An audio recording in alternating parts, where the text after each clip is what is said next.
Thank you for joining Wars of the Roses.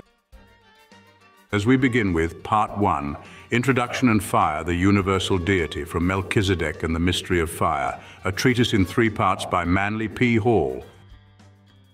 Introduction. The elaborate rituals of the ancient mysteries and the simpler ceremonials of modern religious institutions had a common purpose. Both were designed to preserve, by means of symbolic dramas and processionals, certain secret and holy processes, by the understanding of which man may more intelligently work out his salvation. The pages which follow will be devoted to an interpretation of some of these allegories according to the doctrine of the ancient seers and sages. Every man has his own world. He dwells in the midst of his little universe as the lord and ruler of the constituent parts of himself. Sometimes he is a wise king, devoting his life to the needs of his subjects, but more often he is a tyrant, imposing many forms of injustice upon his vassals, either through ignorance of their needs or thoughtlessness concerning the ultimate disaster that he is bringing upon himself. Man's body is a living temple, and he is a high priest, placed there to keep the house of the Lord in order. The temples of the ancients were patterned after the human form, as a study of the ground plan of either the sanctuary at Karnak or of St. Peter's Church at Rome will prove. If the places of initiation were copies from the body of man, the rituals which were given in the various chambers and passageways symbolize certain processes taking place in the human body. Freemasonry is an excellent example of a doctrine intimating by means of pageants and dramas that the regeneration of the human soul is largely a physiologic and biologic problem. For this reason, the craft is divided into 2 parts, speculative and operative masonry, in the lodge room. Masonry is speculative, for the lodge is only a symbol of the human organism. Operative masonry is a series of mystic activities taking place within the physical and spiritual organisms of those who have assumed its obligations. The possession of the occult keys to human salvation through the knowledge of self is the goal for which the wise of all ages have labored. It was the hope of possessing these secret formulae that strengthened the candidates who struggled valiantly through the dangers and disappointments of the ancient initiations, sometimes actually giving their lives in the quest of truth. The initiations of the pagan mysteries were not child's play. The Druid priests consummated their initiatory ritual by sending their candidates out upon the open sea in a small, unseaworthy boat. Some never returned from this adventure, for if a squall happened to arise, the boat was immediately capsized. In Central America at the time when the Mexican Indian mysteries were in their glory, candidates seeking light were sent into gloomy caverns armed with a sword, and were told that if for a second they relaxed their vigilance, they would meet a horrible death. For hours the neophytes wandered, beset with strange beasts which seemed even more terrible than they actually were because of the darkness of the caverns. At last, wearied and almost discouraged, the wanderers found themselves on the threshold of a great lighted room cut from the natural rock. As they stood, not knowing which way to turn, there was a whir of wings, a demoniacal cry, and a great figure with the wings of a bat and the body of a man passed swiftly just over the candidates' heads, swinging in its hands a great sword with razor-like edge. This creature was called the Bat God. Its duty was to attempt to decapitate the ones seeking entrance to the mysteries. If the neophytes were off their guard or too exhausted to defend themselves, they died on the spot. But if they had presence of mind enough to ward off this unexpected blow or jump aside in time, the Bat God vanished and the room was immediately filled with priests who welcomed the new initiates and instructed them in the secret wisdom. The identity of the Bat God has been the basis of many arguments. For while it appears many times in Mexican art and in the illuminated codices, no one knew who or what it actually was. It could fly over the heads of the neophytes and was the size of a man, but it lived in the depth of the earth and was never seen save during the mysteries, although it occupied an important position in the Mexican Indian pantheon. The mysteries of Mithras were also tests of real courage and perseverance. In the rites, the priests, disguised as wild beasts and weird composite animals, attacked the aspirants who were passing through the gloomy caverns in which the initiations were given. Bloodshed was not unusual, and many lost their lives striving for the great arcanum. When the Emperor Commodus of Rome was initiated into the Mithraic cultus, being a remarkable swordsman, he defended himself so valiantly that he killed at least one of the priests and wounded several others. In the Sabazian mysteries, a poisonous serpent was placed upon the breast of the candidate, who failed in his initiation if he showed any sign of fear. These incidents from the rituals of the ancients give an inkling of the trials through which seekers after truth were forced to pass in order to reach the sanctuary of wisdom. But when we estimate the wisdom which they received, if successful, we realize that it was worth the dangers. For from between the pillars of the gates of mystery came forth Plato and Aristotle and hundreds of others, bearing true witness to the fact that in their day the word was not lost. The tortures of initiation and the severe mental and physical tests were intended to serve as a process for eliminating those unfit to be entrusted with the secret powers which the priests understood and communicated to the new initiates at the time of their raising. Those who hung on crosses for 9 hours until they became unconscious, as Apollonius of Tyana, initiated in the Great Pyramid, would never reveal the secret teachings through fear of bodily torture, and such as obeyed the order of Pythagoras that unless they remained silent, speaking to no man for 5 years, they could not enter his school, were not likely to reveal through thoughtless indiscretion any part of the mystery which it was forbidden that the foolish should know. Because of the great care used in selecting and testing applicants and the remarkable ability to read human nature displayed by the priests, there never was one who betrayed the more important secrets of the temple.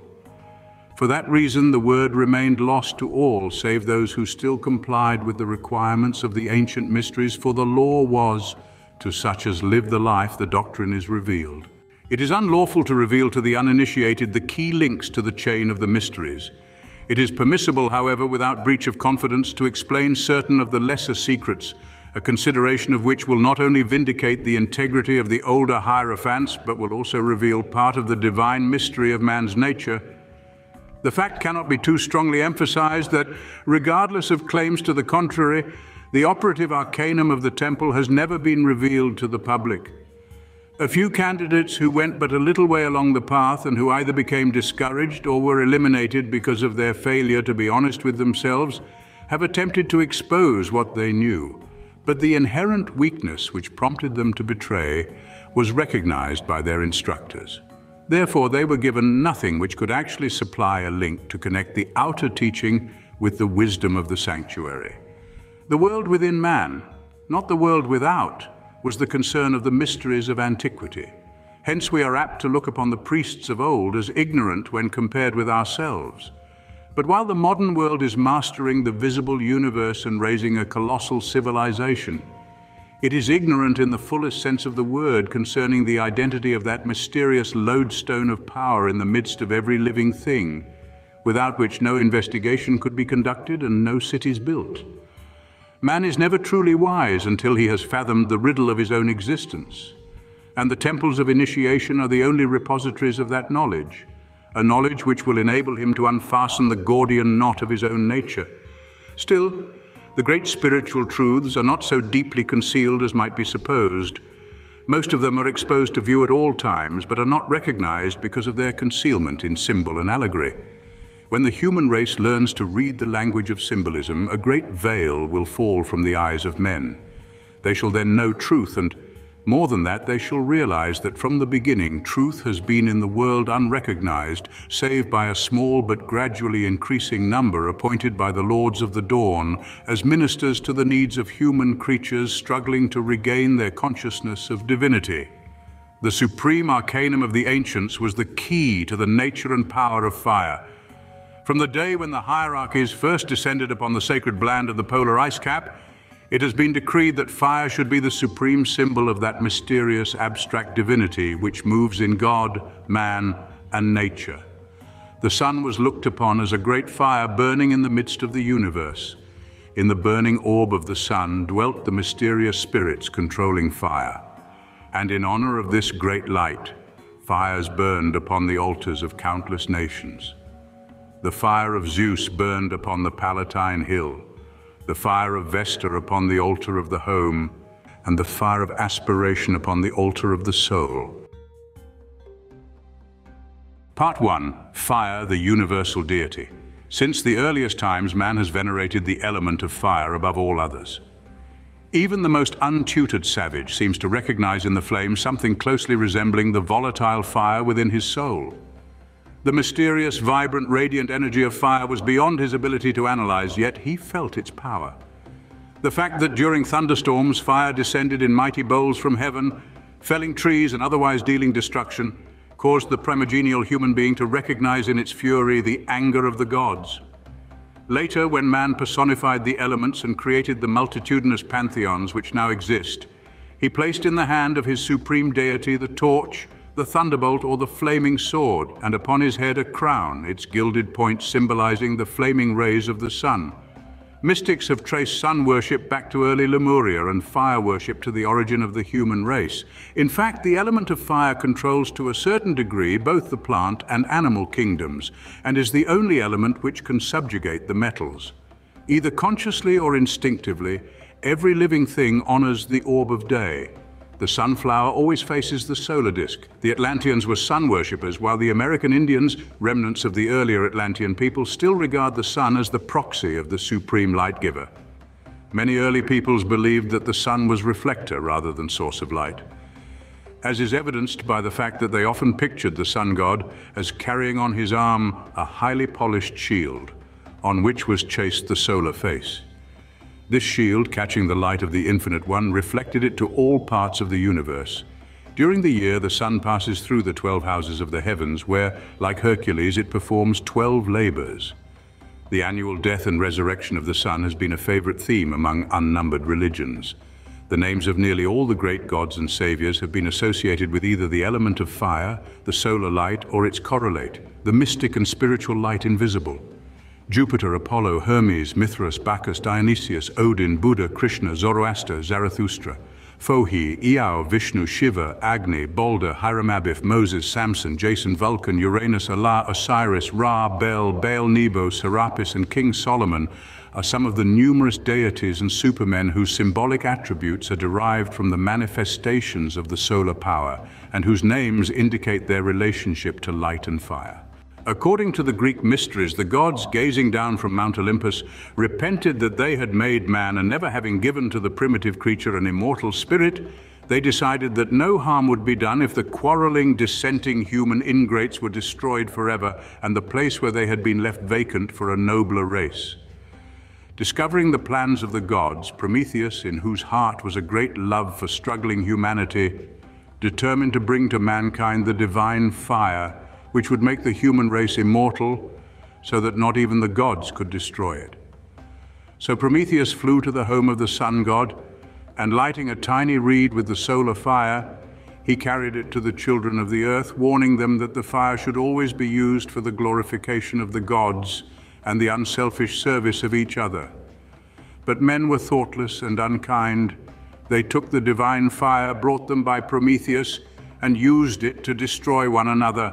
They burned the homes of their enemies, and with the aid of heat they tempered steel, making swords and armor. They grew more selfish and more arrogant, defying the gods.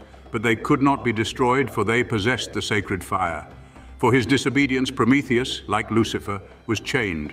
But the Greek hero was placed upon the brow of Mount Caucasus, there to remain with a vulture gnawing at his liver until a human being should master the sacred fire and become perfect. This prophecy was fulfilled by Hercules, who climbed Mount Caucasus, broke the fetters of Prometheus, and liberated the friend of man who had been in torture for so many ages. Hercules represents the initiate who, as his name implies, partakes of the glory of light. Prometheus is the vehicle of solar energy. The divine fire which he brought to men is a mystic essence in their own natures, which they must redeem and regenerate if they would liberate their own crucified souls from the rock of their base physical natures. According to occult philosophy, the sun in reality is a threefold orb, two parts of its nature being invisible. The globe which we see is merely the lowest phase of the solar nature and is the body of the demiurgus, or as the Jews call him, Jehovah, and the Brahmins, Shiva.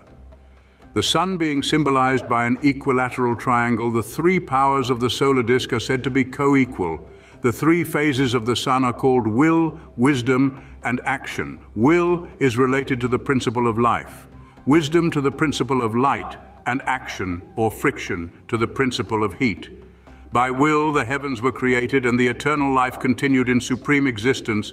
By action, friction, and striving, the earth was formed, and the physical universe, molded by the lords of the fire mist, passed gradually from its molten condition into its present and more orderly state. Thus, heaven and nature were formed, but between these two was a great void, for God did not comprehend nature, and nature did not comprehend the deity.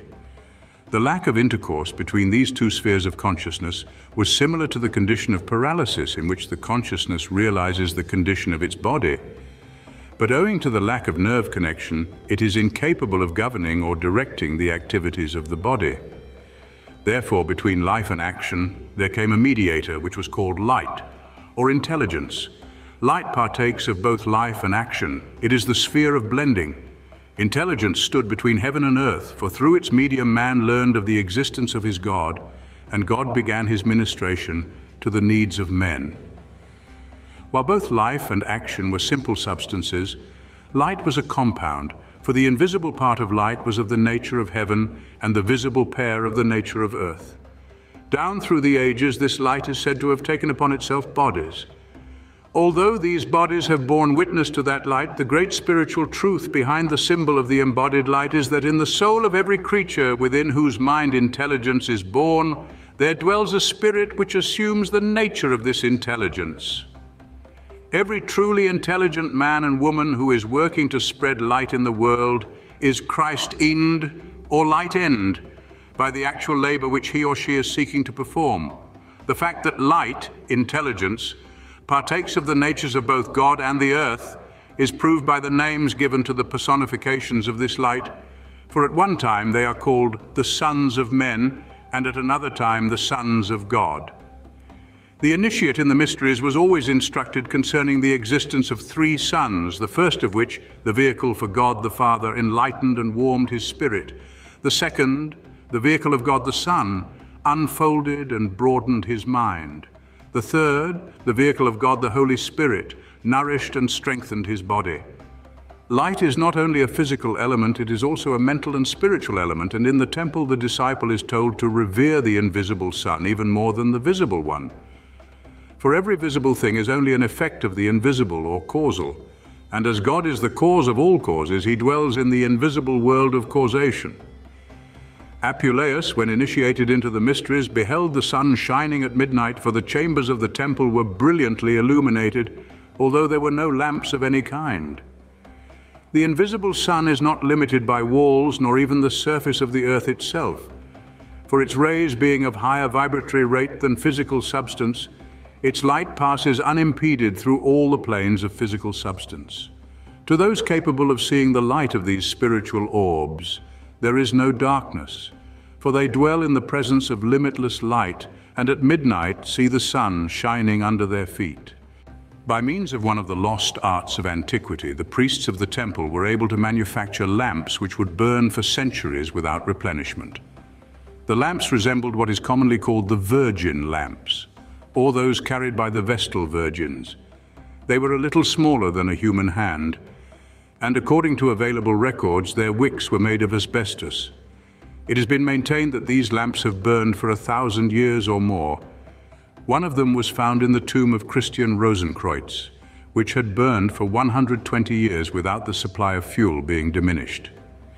It is supposed that these lamps, which incidentally burned in hermetically sealed vaults without the aid of oxygen, were so constructed that the heat of the flame extracted from the atmosphere some substance which took the place of the original fuel as rapidly as the mysterious oil was consumed.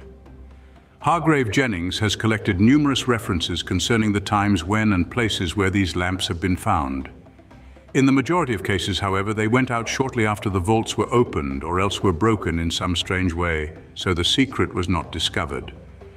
Concerning these lamps, Mr. Jennings writes, "The ancient Romans are said to have preserved lights in their sepulchres many ages by the oiliness of gold," here steps in the art of the Rosicrucians, "resolved by hermetic methods into a liquid substance. and it is reported that at the dissolution of monasteries in the time of Henry VIII, there was found a lamp which had then burned in a tomb from about 300 years after Christ, nearly 1200 years. Two of these subterranean lamps are to be seen in the Museum of Rarities at Leiden in Holland. One of these lamps in the papacy of Paul III was found in the tomb of Tullia, so named, Cicero's daughter, which had been shut up 1550 years. Madame Blavatsky, in Isis Unveiled, gives a number of formulae for the making of ever-burning lamps and states in a footnote that she herself saw one made by a disciple of the Hermetic arts which had burned steadily without fuel for 6 years previous to the publication of her book. The ever-burning lamp was, of course, a most appropriate symbol of the eternal fire in the universe.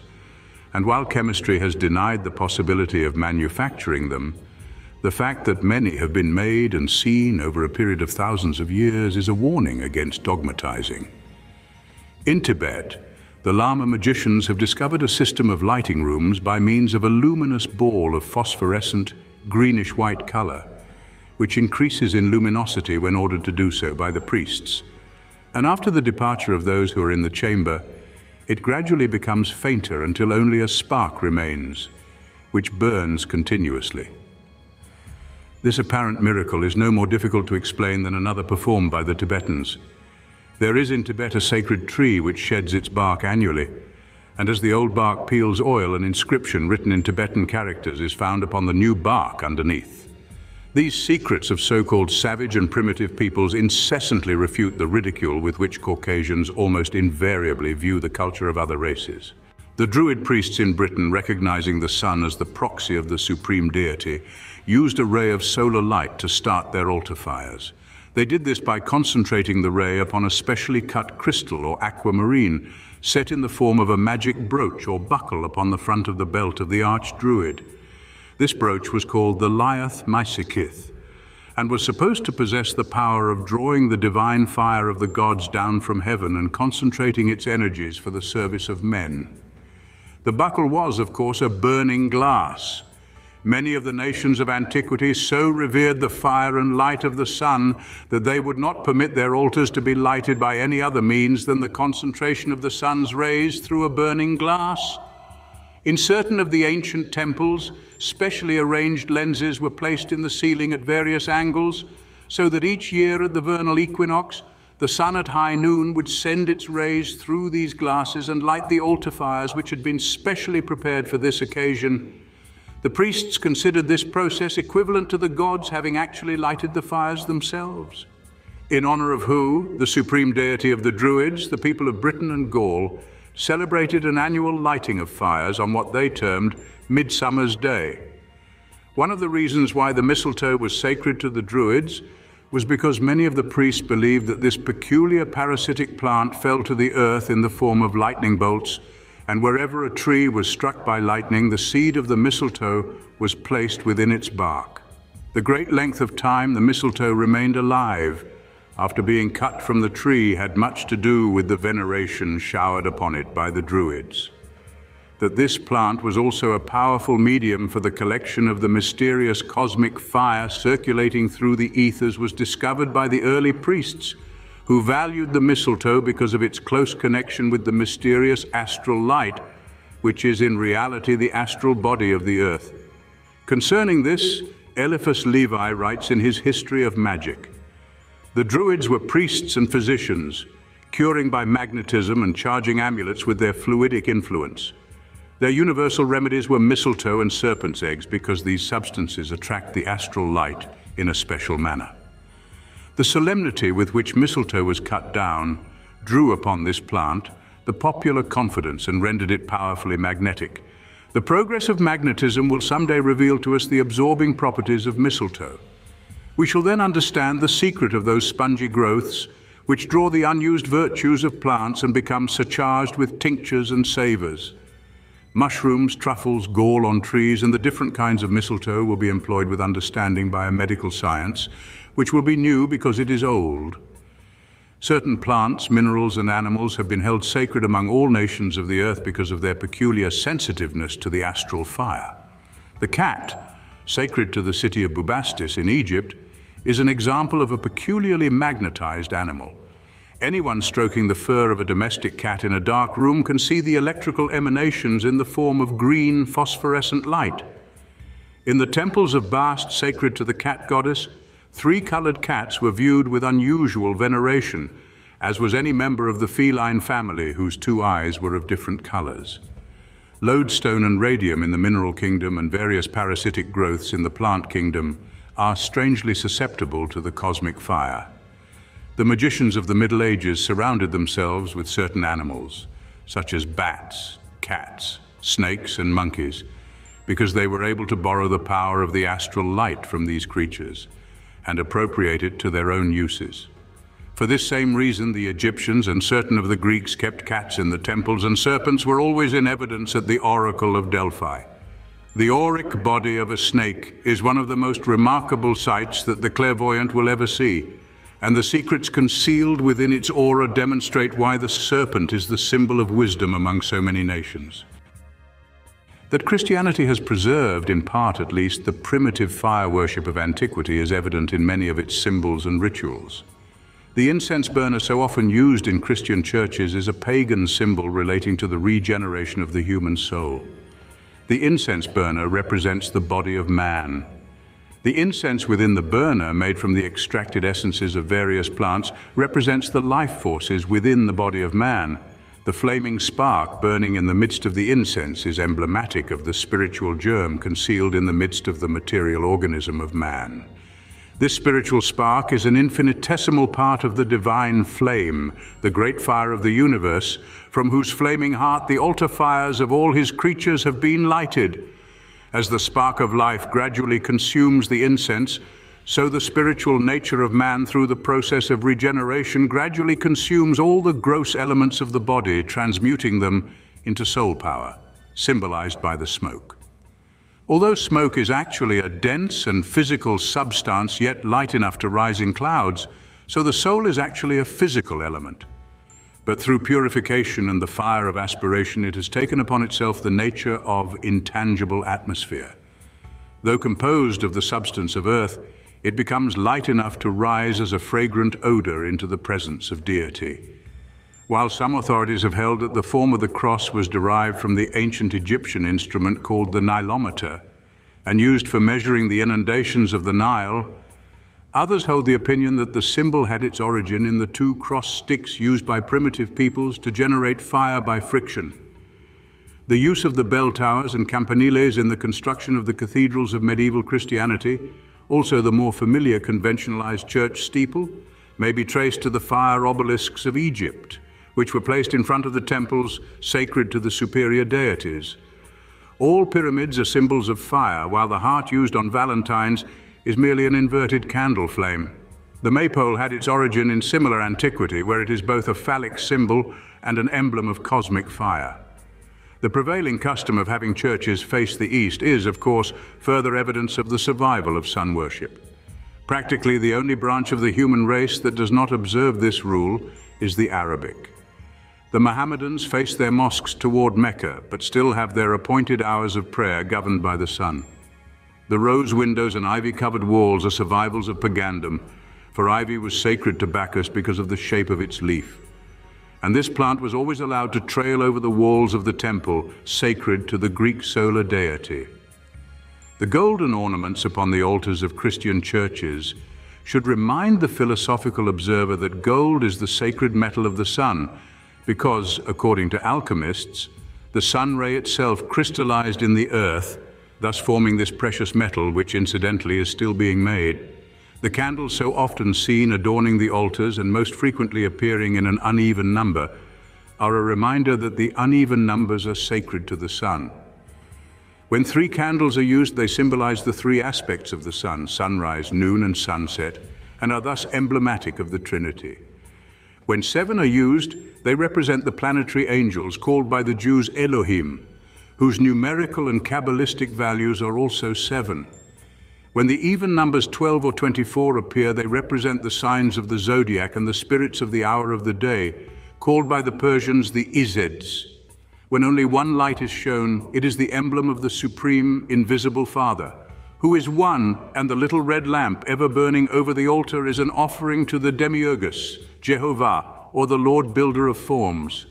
What oil is to the flame, blood is to the spirit of man. Therefore oil is often used in anointing, for it is a fluid sacred to the solar power. Because oil contains the life of the sun, it is used in large quantities in far northern lands where it is necessary to generate an abundance of body heat.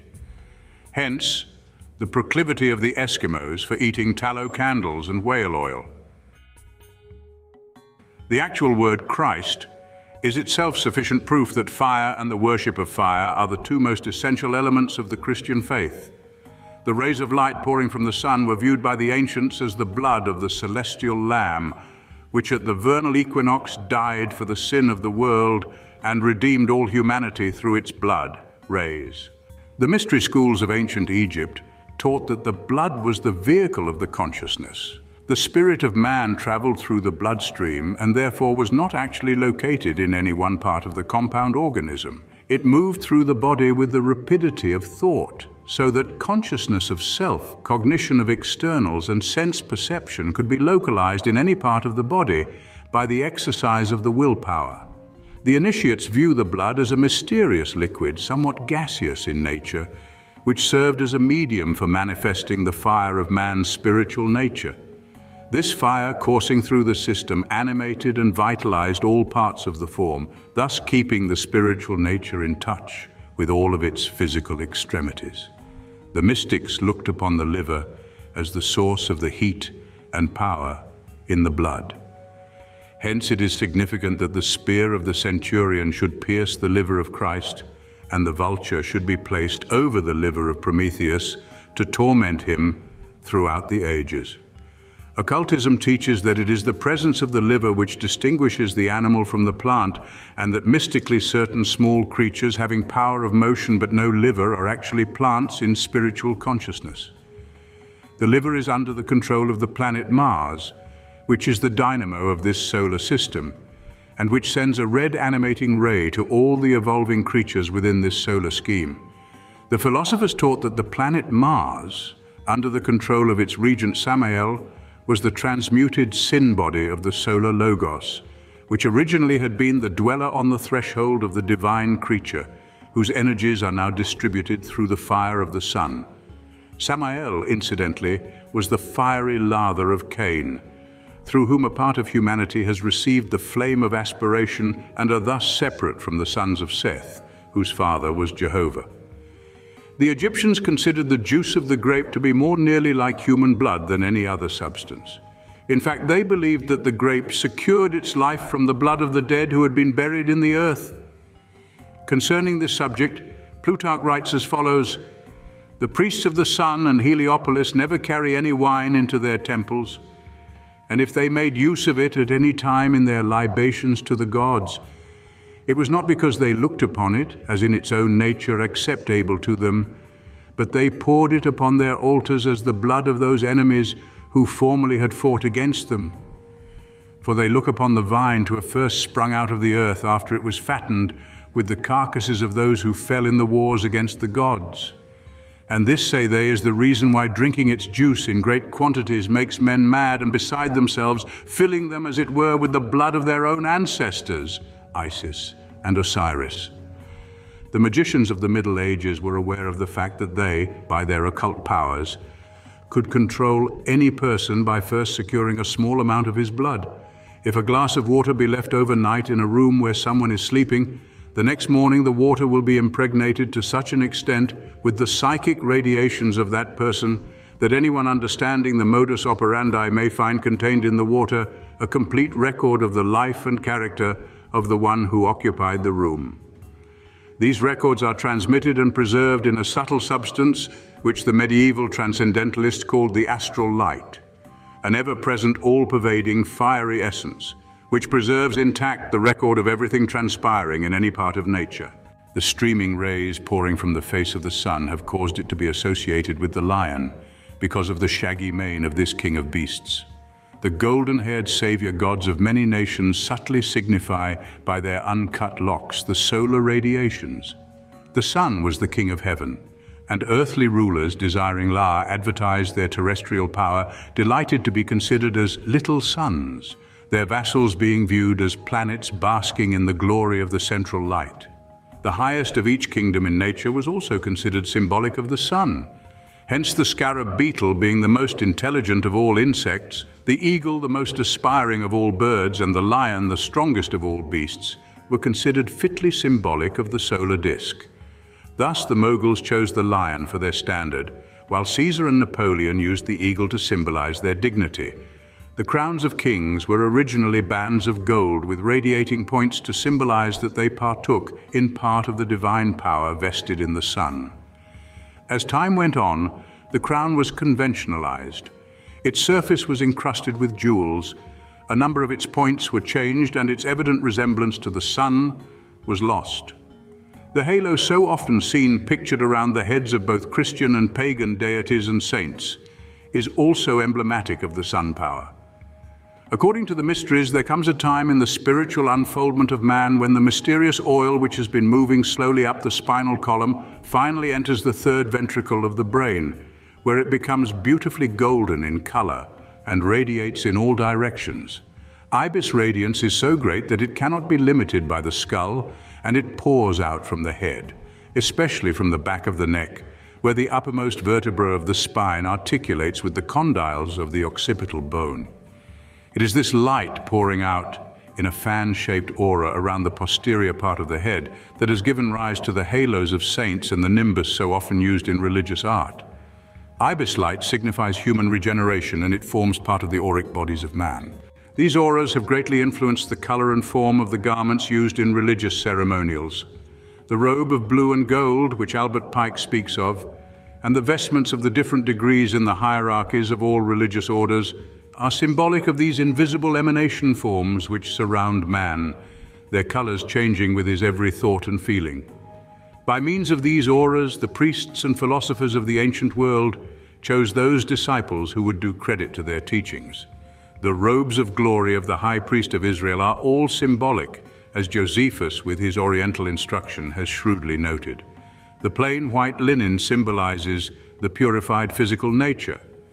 The many-colored garments represent the astral body, the blue raiment, the spiritual nature, and the violet, the mind.